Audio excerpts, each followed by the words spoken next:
Well, the same thing you saw. He was just dominant. Wouldn't be denied. We talked about it at halftime, like getting our spacing right. I thought the second half our spacing was unbelievable. If they came, we found shooters. If they didn't come, they had to deal with Giannis. So I love that. I thought, the turnaround in the second half, we started playing a little bit of defense. We got physical. I thought the first half we were just didn't know.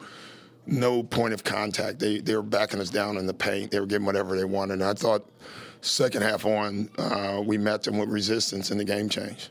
That being said, even with the 22 from Giannis in the third quarter, you enter the fourth down 3. Yeah. When he comes back in, you're up 4. Huge. Yeah, that was a huge lift. I mean, Giannis, it's funny. Brook kept us in the game in the first half. Giannis kept us in the game in the third quarter. And then that second unit, that group we had on the floor, took the lead, and then Giannis comes back in with the lead. That's huge for us. And rested. I mean, I think we want to say we rested him all the way to the 6-minute mark. You can do that for Giannis, and he can finish with power. You're in trouble. Giannis has often said throughout his career, like, him being aggressive doesn't always mean he's got to take 10 shots, whatever. Maybe. No. But sometimes, doesn't a superstar just need to do that? Like, it depends on the night, you're right. But I think Giannis did it the right way. Like, he wasn't forcing anything. He was getting to the basket. He took a couple of jump shots. He made one, made two. One I didn't like.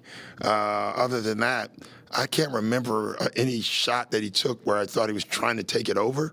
It was just that he was taking over. There's a difference. So. And you mentioned the spacing in the first half to, again, not to hit 50 points, a 17-point quarter. Yeah. Is that a function of, when he's doubled or tripled? Yeah, I thought that was I didn't think we played right. I think we had 17 0-pass, plays in the first half. Second half we didn't. We moved the ball better. So, and even when we moved the ball in the first half, the ball didn't move again. Where in the second half you saw ping, ping, ping until we found the shooter. So I thought we played with better intentions in the second half. Porter Jr., talk a little bit about No, he was huge. Yeah. Scoot was huge. His scoring, his defense, he just gives us another guy, another ball handler, another guy that can go downhill and make plays. Him and Giannis together, going downhill, the downhill attacks for us with the shooting that we have on the floor is terrific for us. Torian Prince seems like he's your glue guy. Yeah, he is. He's just one of those solid guys to have on your team. Kuz, 14 rebounds. Giannis and Kuz had 31 rebounds between them. We joked with Brook and said, and if you count Brook, we had 34, 36 or whatever. So, but they were fantastic. I thought Kuz down the stretch, every big play, defensively, rebound-wise, he made for us. Keon Ellis for the Kings. He was unstoppable in the second quarter. Yeah. He couldn't miss. But obviously, there was a discussion about him at halftime. Yeah, respect him. The kid is, you got to give him a lot of credit because it's shooting. A year ago, you let him shoot. Now he's in mid-40s from the three-point line. He's playing with great confidence. That's a kid, I don't know him, but I gotta assume that kid puts in work because you don't improve that quickly without spending hours in the gym. Good to see you, sir. Mid-March, that time of year when belief, confidence, identity become more and more important as you guys get closer to the playoffs. Where is that at? Yeah, it's there. It'd be nice to get whole. No Dame right now, no Bobby, no Jericho. So we're missing, we literally are stuck with 1-5 on the floor. And Brook, when we take Brook out, we don't have a 5. Or we don't have a 5 on our roster. So we are not going to be able to have that March, melding because some of these guys aren't going to play,